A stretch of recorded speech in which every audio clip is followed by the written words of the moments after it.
चलिए दोस्तों, हमारा जो फोर्थ चैप्टर जो है ना, डैट इज रिप्रोडक्टिव हेल्थ, वो वाला चैप्टर हम लोग चालू कर रहे हैं। ठीक है, तो जैसे कि देखिए, वर्ल्ड हेल्थ ऑर्गेनाइजेशन के अनुसार ये कहना था कि एक हेल्थी पर्सन हम लोग उसको बोलते हैं जो फिजिकली बिल्कुल सही हो, मेंटली भी सही हो, सोशली भी वो सही हो, इमोशनली भी अगर वो सही है किसी के प्रति और उसका बिहेवियर भी बिल्कुल ठीक है, तब ऐसे पर्सन को हम लोग बोलते हैं कि वो हेल्दी पर्सन है। ठीक, हेल्दी पर्सन का ये मतलब नहीं हुआ कि अगर वो डिजीज़ फ्री है, उसको कोई बीमारी नहीं है, अगर वो स्वस्थ है, अच्छे से खाना पीना खा रहा है, तो इसका मतलब सिर्फ हेल्दी नहीं बोलते हैं।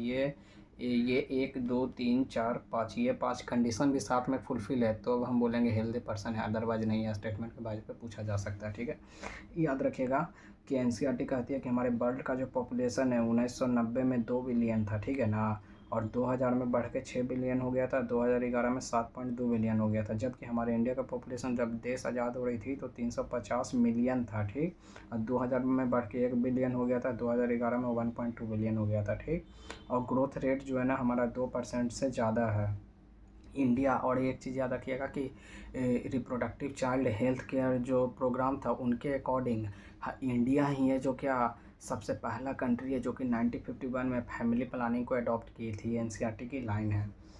चलिए अब हम लोग समझते हैं। आपसे बोला जा सकता है, बताइए कि इफ़ेक्टिव या फिर गुड कॉन्ट्रासेप्टिव किसको बोलते हैं। ठीक, तो याद रखिएगा जो आसानी से क्या यूज हो जाए और इजीली अवेलेबल हो। ठीक, और रिवर्सिबल हो, दोबारा यूज कर सकें, और जिसका लेस साइड इफ़ेक्ट होनी चाहिए। ठीक है ना, और ज़्यादा महंगी नहीं हो, हर जगह सस्ती हो। ठीक, तो ऐसे जो कॉन्ट्रासेप्टिव होगा ना इसको गुड बोलते हैं। ठीक है, कॉन्ट्रासेप्टिव इसका ये सारे पॉइंट है, वही चीज़ आपको हम बता दिए हैं। और याद रखिएगा एक चीज़, मेडिकल टर्मिनेशन ऑफ प्रेगनेंसी क्या था, इसी को हम लोग एबॉर्शन बोलते हैं। ठीक है, जिसमें याद रखिएगा पर साल जितने भी लोग याद रखना प्रेग्नेंट हो रहे हैं ना, उसका जो 1/5 लोग हैं ना वो इस मेथड को ही अडॉप्ट कर लेते हैं। मतलब 40 से 50 मिलियन जो होते हैं ना per year, medical termination of pregnancy that is abortion को ही अडॉप्ट करते हैं। ठीक, ये इंडिया के गवर्नमेंट के द्वारा 1971 में लीगलाइज कर दिया गया था। ठीक है ना, लेकिन याद रखिएगा इनके दो वो की पॉइंट है। ठीक, अगर फर्स्ट ट्राइमेस्टर के पहले, ठीक मतलब अगर 3 महीने के समय पे, जिसको फर्स्ट ट्राइमेस्टर बोलते हैं, अगर हम लोग डॉक्टर के पास जा रहे हैं, ठीक, तो एक डॉक्टर के सलाह के मदद से इस मेथड को अडॉप्ट कर सकते हैं। लेकिन और ये उतना रिस्की नहीं होते। लेकिन अगर हम लोग छठा महीना में जा रहे हैं, मतलब सेकेंड ट्राइमेस्टर के केस में अगर जा रहे हैं ना अबॉर्शन के लिए, तो 2 गो डॉक्टर का सलाह के मदद से ये कराना पड़ता है। ये काफ़ी ज़्यादा रिस्की होता है। ठीक है ना, और ये जो मेथड होता है ना इसको कई कंट्री जो है ना इमोशन के प्रति देखते हुए इसको अडॉप्ट है जो नहीं करती है। ठीक, क्योंकि इसमें बच्चा का डेथ हो जाता है। ठीक है ना, चलिए अब कुछ मेथड है कॉन्ट्रासेप्शन का, उसको समझते हैं। जिसमें सबसे पहला मेथड हम लोग नेचुरल मेथड देख लेते हैं। ठीक, जिसका साइड इफ़ेक्ट जो होता है ना नहीं होता, बिल्कुल भी ना के बराबर होता है। जिसमें सबसे पहला आता है, ठीक है ना, कौन सा, तो विड्रॉल मेथड आता है जिसको क्वाइटस इंटरप्ट्स बोलते हैं। मतलब इसमें क्या होता है कि जैसे मेल जो है ना अपना कोपुलेटरी ऑर्गन, जब उसे ऐसा लगने लगता है कि अब वो इजेकुलेट होने वाली है, ठीक, सीमेन, तो वो अपना कोपुलेटरी ऑर्गन को फीमेल के वजाइना से बाहर निकाल लेते हैं। इस मेथड को हम विड्रॉल मेथड या फिर क्वाइटस इंटरप्ट्स बोलते हैं। ठीक, पीरियोडिक एब्सेसिन्स क्या होता है, इसी को हम लोग कैलेंडर वाले मेथड भी बोलते हैं। ठीक, जो कि हमें ये बताती है कि द मेंस्ट्रुएशन साइकिल के 10 से 17 दिन तक आप जो है ना, ठीक, सेक्सुअल इंटरकोर्स को अवॉइड करें, क्योंकि यहाँ पे फर्टिलाइजेशन का चांस है जो काफ़ी ज़्यादा होता है। ठीक है, और लैक्टोशनल एमेनेरिया क्या होता है जो देख लेते हैं।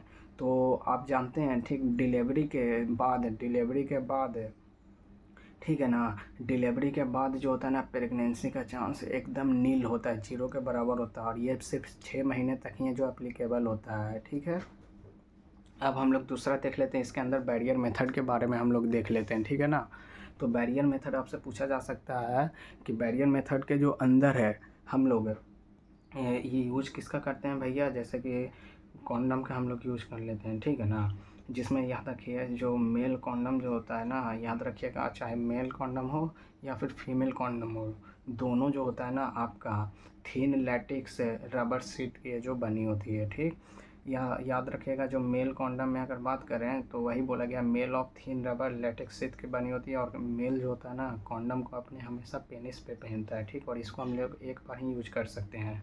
और ये हमको क्या बताती है, सेक्सुअली ट्रांसमिटेड डिजीज़ है, और जो एड्स है इससे हमें बचाती है। ठीक, ठीक है ना, ये एक चीज़ याद रखिएगा। और मेल कॉन्डम का सबसे पॉपुलर ब्रांड जो है ना आपका निरोध है। और फीमेल अगर कॉन्डम की बात करें तो फीमेल कॉन्डम जो होती है वो कहाँ पे यूज़ किया जाता है, तो जो वजाइना या फिर सर्विकल कैनाल है ना वहाँ पे, ठीक, उसको ये ढकने का काम करती है। और बैरियर मेथड के अंदर डायफ्राम आ गया, सर्विकल कैप्स और वॉल्ट्स आता है। ये जो होता है ना, अगर इसको इफ़िशिएंट हमको बनाना है ना तो इसके ऊपर हम लोग स्पर्मिक आइडल क्रीम्स, जेली और फोम से जो लगा लेते हैं, ठीक। मतलब पूरा बात यही कहने का है कि याद रखिएगा आप लोग कि जो बैरियर मेथड के अंदर आपका एक कॉन्डम आ जाता है एक तरफ, तो एक तरफ आपका आ जाता है सर्विकल कैप्स हो गया, वॉल्स हो गया और आपका डायफ्राम आ जाता है, ठीक। जिसमें कॉन्डम जो होता है ना ये मेल और फीमेल दोनों के लिए एप्लीकेबल होती है। थिन रबर लेटेक्स सेट की बनी होती है, जबकि जो इधर साइड में जो आपका सर्विकल कैप, डायफ्राम, वॉल्स आ जाता है, ठीक, ये भी थिन रबर लेटेक्स सेट के हैं जो बनी होती है, ठीक।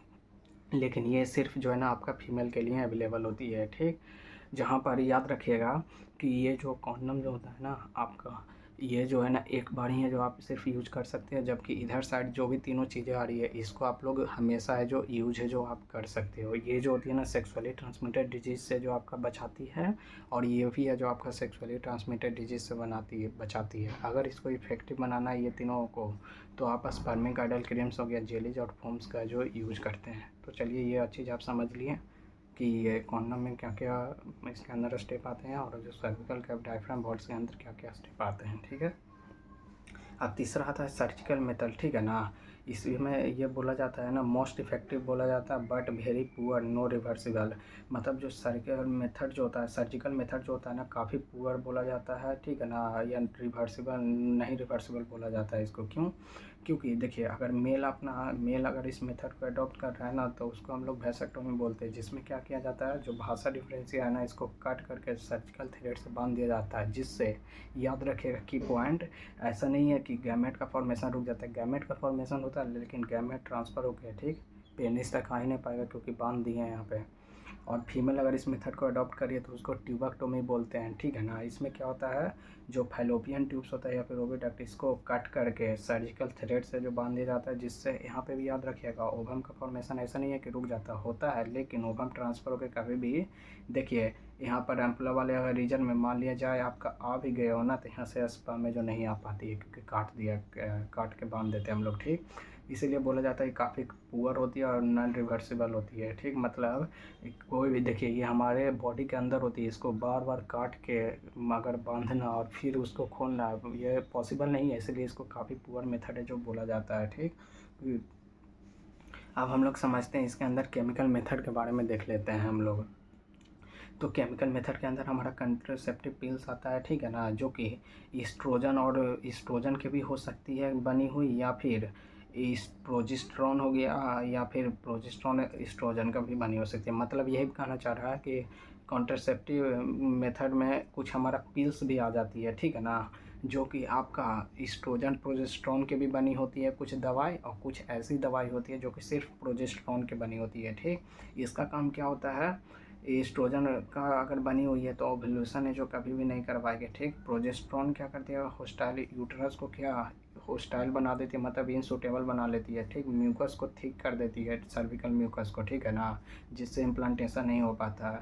इमरजेंसी कॉन्ट्रासेप्टिव जो है ना, याद रखना बोला जाता है आपको 72 आवर। अगर आप 72 क्वार्टर्स के मतलब सेक्सुअल इंटरकोर्स में 72 आवर के अंदर अगर आप इसमें दवाई का आप यूज कर रहे हो ना तो आप प्रेग्नेंट होने से बचा सकते हो फीमेल को, अदरवाइज नहीं। सहेली जो है ना, याद रखिएगा कि आपका सेंट्रल ड्रग्स रिसर्च इंस्टीट्यूट जो संस्था जो कि लखनऊ में, इन्होंने एक कॉन्ट्रासेप्टिव पिल्स बनाया था जिसका नाम था सहेली, ठीक, जो कि नॉन एस्ट्रोजन था, नॉन प्रोजेस्टेरॉन था, ठीक। और इसको आप वीक में, एक सप्ताह में जो आप एक बार जो ले सकते हो, ठीक, इस दवाई को। अब हम लोग इंट्रायूटेराइन डिवाइस क्या है जो देख लेते हैं। तो ये जो मेथड है ना सबसे ज़्यादा फीमेल के द्वारा है जो हमारा एडॉप्ट की जाती है, ठीक है। इसके अंदर जो है ना आपका आ जाता है, एक तो वो वाला आता है जो कि केमिकल को रिलीज़ नहीं करती है, ठीक है ना। मतलब एक आता है ये इंट्रा यूटेराइन डिवाइस आता है, और एक आता है copper releasing intra uterine device, एक आता है hormone releasing intra uterine device. जो किसी हार्मोन को रिलीज नहीं करती आईयूडी, उसका एग्जांपल है जैसे लिप्स लूप। और कॉपर रिलीजिंग आईयूडी के अंदर याद रखिएगा आप लोग, आपका आता है जैसे कॉपर टी हो गया, मल्टीलोड 375 और कॉपर 7 आ जाता है, ठीक है। हार्मोन रिलीजिंग आईयूडी के अंदर आपका कौन आ जाता है, प्रोजेस्टेरेट हो गया, और LNG-20 आपका आता है, ठीक है ना। हाँ, और ये फिर इम्प्लांट्स आपसे पूछा जा सकता है क्या होता है। तो इम्प्लांट्स जो होता है ना, कुछ और नहीं होता है, ठीक है ना। इसको ये प्रोजेस्टेरॉन और एस्ट्रोजन की है जो कि आप बनी होती है, मैचस्टिक जो आप काटी देखे हैं ना, उसी प्रकार से ये इम्प्लांट्स जो होती है, ठीक है ना, जो कि प्रोजेस्टेरॉन एस्ट्रोजन हार्मोन इसके अंदर होते हैं, ठीक। जिसको हम लोग स्किन के जो है ना अंदर है जो कि ले लेते हैं, ठीक। जो कि क्या करती है, आपको प्रेग्नेंट होने से बचाती है। इंजेक्शन क्या होता है, तो इंजेक्शन में प्रोजेस्टेरॉन रिलीजिंग इंट्रामस्कुलर इंजेक्शन, कुछ इंजेक्शन भी होते हैं जिससे हम लोग प्रोजेस्टेरॉन के हार्मोन जो कि अपने अंदर लेते हैं, जिससे क्या ये है जो कि आपका प्रेग्नेंट होने से बचा लेती है। ये सारे मेथड है आपको प्रेग्नेंट होने से बचाने का।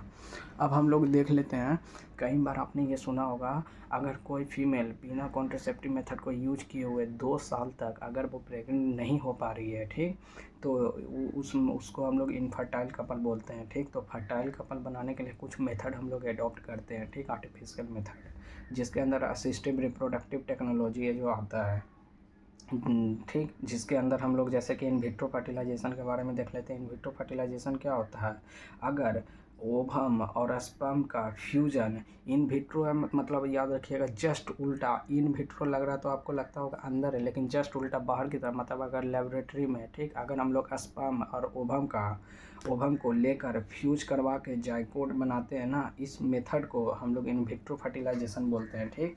अगर इस जाइकोट के पास अगर 8 सेल स्टेज ही है, ठीक, मतलब 8 गो ब्लास्टोमर्स हैं, ठीक है ना, तो इसको हम लोग फैलोपियन ट्यूब्स में चुपचाप ट्रांसफ़र कर देते हैं। इस मेथड को हम लोग क्या जाइकोट इंट्राफैलोपियन ट्रांसफ़र बोलते हैं। अगर आपका जाइकोट के पास, ठीक, अगर आपका जाइकोट के पास 8 से ज़्यादा ब्लास्टोमर या फिर 8 से ज़्यादा सेल स्टेज है, तो इसको हम लोग यूट्रस में ट्रांसफ़र करते हैं, इसको इंट्रा यूटेराइन ट्रांसफ़र बोलते हैं। आपसे पूछा जा सकता है गैमेट इंट्राफैलोपियन ट्रांसफ़र क्या होता है, तो वो ये मेथड वो महिला लोग अपनाती है जो कि ओवम को प्रोड्यूस नहीं कर पा रही है, ठीक है ना। तो इनमें बाहर से हम लोग गैमेट को जो फैलोपियन ट्यूब से ना उसमें ट्रांसफ़र करते हैं, ठीक। इस मेथड को गैमेट इंट्राफैलोपियन ट्रांसफ़र बोलते हैं। आर्टिफिशियल इंसेमिनेशन क्या होता है भाई, तो ये वो मेथड को वो लोग अडॉप्ट करते हैं।